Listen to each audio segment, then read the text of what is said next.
In the spring of 1972, the war felt like it would never end. Days blurred into a haze of heat, dust, and constant fear. For Staff Sergeant Daniel Mercer, time stopped the day his unit lost Private First Class Tommy Reed. Tommy was only 19. He had this crooked smile and wrote letters home every chance he got. He talked nonstop about his younger sister, Emily, saying she was the smart one, the one who would make something of herself. Daniel heard that story 100 times, but he never minded. In war, those little pieces of a normal life are what keep you human. The ambush came fast, too fast. One moment they were moving through dense jungle. The next, the air exploded with gunfire. When the silence returned, it was unbearable. Daniel found Tommy lying still, his eyes staring at nothing. Daniel had seen loss before, but this one cut deeper. Maybe it was Tommy's age, or maybe it was how he'd just been talking about home the night before. As the medevac helicopter lifted away, Daniel made a quiet promise to himself. "If I make it home," he whispered, "I'll tell them who you really were." It felt like the only thing he could do. Daniel did make it home.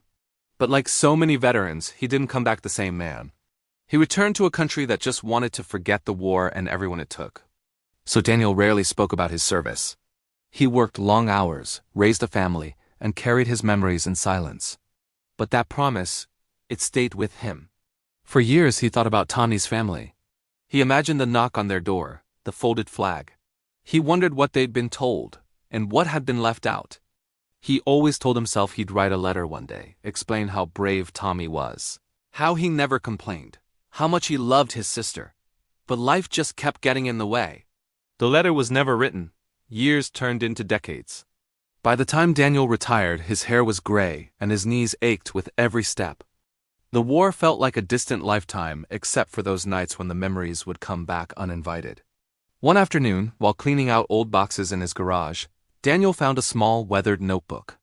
Inside were names and dates written in a shaky hand. Tommy Reed's name was there, underlined twice. Daniel just sat there on the concrete floor, staring at it for a long, long time. That night, he made a new decision. He was going to keep his promise no matter how late it was. Finding Tommy's family wasn't easy. Records were old, addresses had changed. Some calls went nowhere. Others ended politely but coldly when Daniel explained who he was.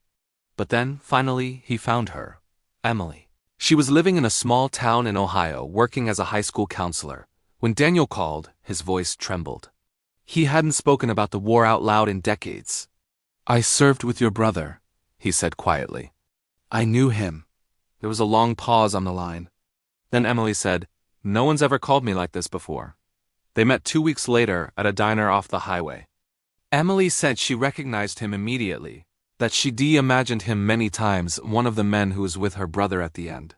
Daniel brought old, faded photos of young soldiers laughing, pretending they weren't afraid. In one of them, Tommy stood front and center, grinning like he didn't have a care in the world. Emily pressed her hand to her mouth. "That's him," she whispered. "That's how I remember him." Over coffee that went cold, Daniel told her everything. He talked about Tommy's humor, his kindness, his courage. He told her how Tommy always shared his rations, how he checked on everyone else before himself. He told her that in his final moments, Tommy wasn't scared. He was asking if everyone else was okay. Tears streamed down Emily's face, but she didn't interrupt. "No one ever told us this," she said softly. "All we got was a letter and a medal." Daniel just nodded. He deserved more than that. Before they left, Emily reached into her purse and pulled out a folded piece of paper. It was a letter Tommy had written but never mailed. In it, he talked about his unit, about a sergeant who looked out for everyone, about how safe he felt under his leadership. The name wasn't Daniel's full name, just Dan. Daniel's hands shook as he read it.